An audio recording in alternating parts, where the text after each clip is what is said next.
Mesdames, Messieurs, bonjour. Démarrons cette revue de presse avec Dabarou qui a assisté à l'événement pendant lequel Dame Djamila Kissira Falade, par ses compétences de médecin, agit sur la mentalité de la jeunesse et lui montre les conduites à tenir désormais en titrant à sa manchette, je cite, Gamia à travers son ONG FIGEB, Dr Djamila Kissira Falade efface les stupéfiants de la tête des jeunes, les substances psychoactives qui peuvent provoquer une dépendance et des troubles de la santé comme les drogues illicites et médicaments détournés doivent être écartés, même évités par la jeunesse pour ne pas être victime des conséquences sociales et judiciaires.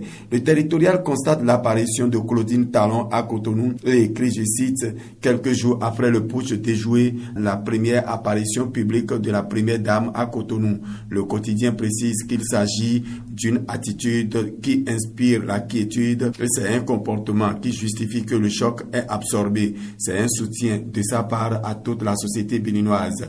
Le témoin d'Avrancourt se déplace légèrement vers Adjara pour danser le rythme Masségoron et titre, je cite, valorisation des rythmes traditionnels, 10 artistes en compétition de Masségoron ce jeudi à Adjara.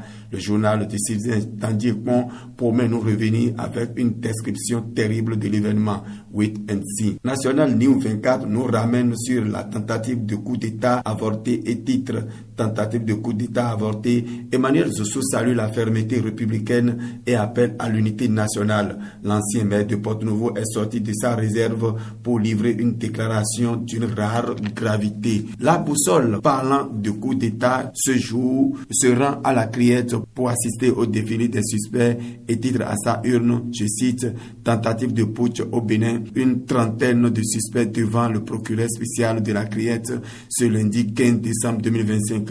Martin Libre confirme que Tchabi Yahi est relâché après avoir été arrêté et gardé à vue. Le fils de l'ancien président Boni Yahi est libéré sous convocation. Le journal précise que son avocat lui a révélé les éléments du dossier. Le journal précise par ailleurs pour la maintenance de la plateforme EducMaster une contribution de 50 francs par élève demandée. Le quotidien donne des raisons qui justifient cette initiative afin de rendre le site plus accessible à tout le monde.